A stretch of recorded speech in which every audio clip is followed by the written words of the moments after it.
निर्जला एकादशी व्रत कथा। ज्येष्ठ माह के शुक्ल पक्ष में पड़ने वाली एकादशी को निर्जला एकादशी कहा जाता है। इस व्रत को करते समय जल पीना वर्जित होता है, इसलिए इसे निर्जला एकादशी व्रत कहा जाता है।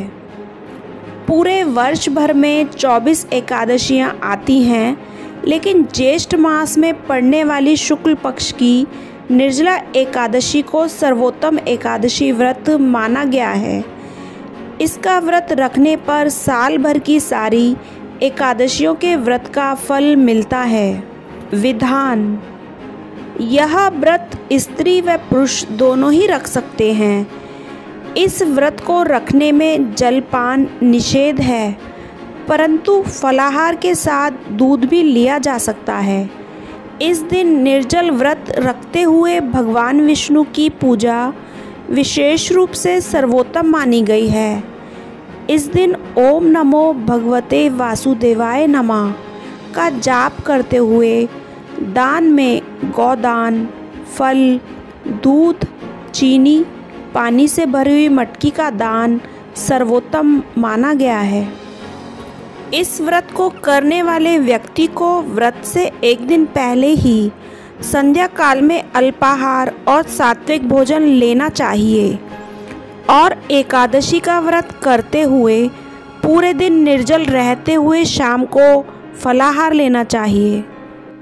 अगले दिन ब्राह्मण को भोजन करवाने के बाद या अन्न का दान करने के बाद ही व्यक्ति को भोजन करना चाहिए, तभी व्रत पूर्ण माना जाता है। निर्जला एकादशी व्रत कथा आरंभ। एक बार महर्षि वेदव्यास पांडवों के यहाँ पधारे। भीम ने वेदव्यास जी से कहा, भगवान युधिष्ठिर, अर्जुन, नकुल, सहदेव तथा माता कुंती और द्रौपदी सभी एकादशी का व्रत रखते हैं और मुझे भी एकादशी व्रत करने के लिए कहते हैं, परंतु आप तो जानते ही हैं प्रभु, मैं बिना खाए नहीं रह सकता। इसलिए 24 एकादशियों में निराहार रहते हुए व्रत करने की बजाय आप मुझे एक ऐसा व्रत बताइए जिसको करने से मुझे कोई विशेष असुविधा ना हो और मुझे उन 24 एकादशियों का फल भी मिले। भीम की बात सुनकर वेदव्यास जी मुस्कुराए। महर्षि व्यास जानते थे कि भीम के उदर में वर्क नामक अग्नि है, इसीलिए बहुत अधिक मात्रा में भोजन करने के बावजूद भी उनकी भूख शांत नहीं होती है, जिसकी वजह से भीम भूखे नहीं रह सकते।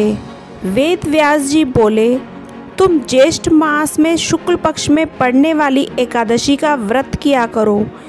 इस व्रत में स्नान आचमन के समय पानी पीने से कोई दोष नहीं होता और इस एक व्रत को करने से तुम्हें साल भर में आने वाली बाकी एकादशी व्रत का भी पूरा पुण्य मिलेगा।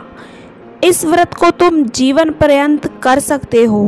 भीम ने बड़े ही साहस के साथ निर्जला एकादशी व्रत किया, जिसके परिणाम स्वरूप प्रातःकाल होते होते वह संज्ञाहीन हो गए। तब पांडवों ने गंगाजल, तुलसी, निमृत चरणामृत प्रसाद देकर उनकी मूर्छा दूर की, इसलिए इसे भीमसेनी एकादशी भी कहा जाता है। इस दिन किए गए व्रत का विशेष महत्व होता है, इसलिए जो व्यक्ति निर्जला एकादशी का व्रत रखने में असमर्थ हैं, वह इस दिन सुबह नहा धोकर दान पुण्य करके भी पुण्य प्राप्त कर सकते हैं। दोस्तों, वीडियो पसंद आया तो आप इसे लाइक करें, शेयर करें और मेरे चैनल को सब्सक्राइब जरूर करें।